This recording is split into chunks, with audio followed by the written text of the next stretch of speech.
అందరికీ నమస్కారం. విశ్వామిత్ర ఆస్ట్రాలజీ, ఖమ్మం జిల్లా, మధిర. ఓం గురుభ్యో నమః. ఈరోజు మనం ఈ వీడియోలో చెప్పుకునే ముఖ్యమైన అంశం ఏమిటంటే జ్యోతిష్య శాస్త్రంలో రత్న శాస్త్రము. సో ఇది ఎంతవరకు నిజం, దాని గురించి ఈ వీడియో చేస్తున్నాం.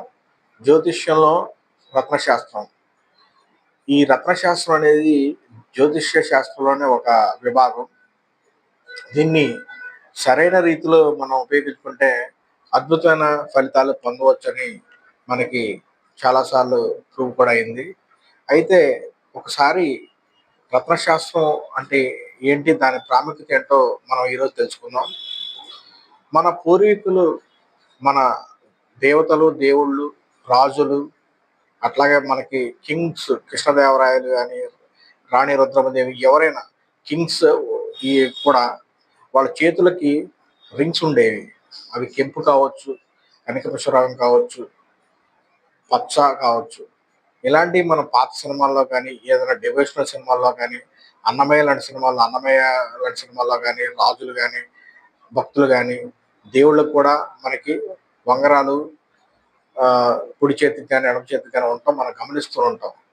అయితే ఈ రాళ్ళు అనేది సరైన క్వాంటిటీతో, సరైన డైమెన్షన్స్తో, అంటే నేను అనేది ఏంటంటే రాళ్ళు క్వాలిటీ ఉండి సరైన డైమెన్షన్స్తో ఉంటే అవి పనిచేస్తాయి. ఇక్కడ జరిగేది ఏంటంటే మార్కెట్లో జ్యోతిష్కుడు రాసిన తర్వాత అది ఎక్కడికో తీసుకెళ్ళిన తర్వాత అది నాణ్యత లేని రాయి అయితే అది మీకు పనిచేయదు. అదేవిధంగా ఇప్పుడు టెక్నాలజీ మారింది కాబట్టి ఈ రత్నశాస్త్రంలో మనం ఒక రాయి రాసినప్పుడు అది కనకపుష్పం కావచ్చు, కెంపు కావచ్చు, పచ్చ కావచ్చు, నీలం కావచ్చు, దాని డైమెన్షన్స్ అన్నీ కూడా జమాలజిస్టుతో చేసిన సర్టిఫికేషన్స్ అన్నీ వచ్చాయి. సో ఇప్పుడు నేను అనేది ఏంటంటే ఈ రత్నశాస్త్రంలో మనం కొంత వికీపీడియాలో కొన్ని చూసుకొని మన రాశికి, మన లగ్నానికి మనమే పెట్టుకోవచ్చు అనే అపోహలు చాలా మంది ఉంటారు. అది చాలా తప్పు. ప్రాబ్లమ్స్ అన్నీ అక్కడే స్టార్ట్ అవుతాయి. ఒక డాక్టర్ దగ్గరికి వెళ్ళినప్పుడు పేషెంట్కి బీపీ ఉందా, థైరాయిడ్ ఉందా, షుగర్ ఉందా అని టెస్ట్ చేసిన తర్వాత అతనికి ఎంత డోసు ఇవ్వాలనేది డాక్టర్ నిర్ణయిస్తారు. అట్లాగే జ్యోతిష్యుడి దగ్గరికి వచ్చినప్పుడు అతని ప్రాబ్లం చెప్పిన తర్వాత అతనికి ఏ ఒక్క రాయి, కనకపుష్పరాగం ఇవ్వాలా, ఎమరాల్డ్ పచ్చ ఇవ్వాలా, కెంపు ఇవ్వాలా అనేది జ్యోతిష్కుడు డిసైడ్ చేస్తారు. అంతేగాని మీరు వేరే వేరే మాధ్యమాలు, సోషల్ మీడియాలు విపరీతంగా పెరిగిపోయి చూసి పలానా మేషరాశికి పలానా వంగరం, వృషభ రాశికి ఈ వంగరం అని ఎక్కడా రాయబడలేదు.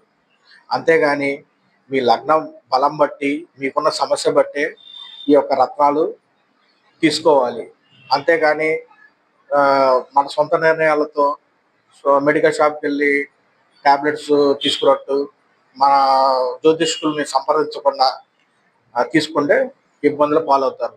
సో నేను అనేది ఏంటంటే ఫైనల్గా రత్నశాస్త్రం అనేది చాలా అద్భుతమైనది. దీన్ని సరైన రీతిలో ఉపయోగించుకుంటే మంచి ఫలితాలు పొందుతారు.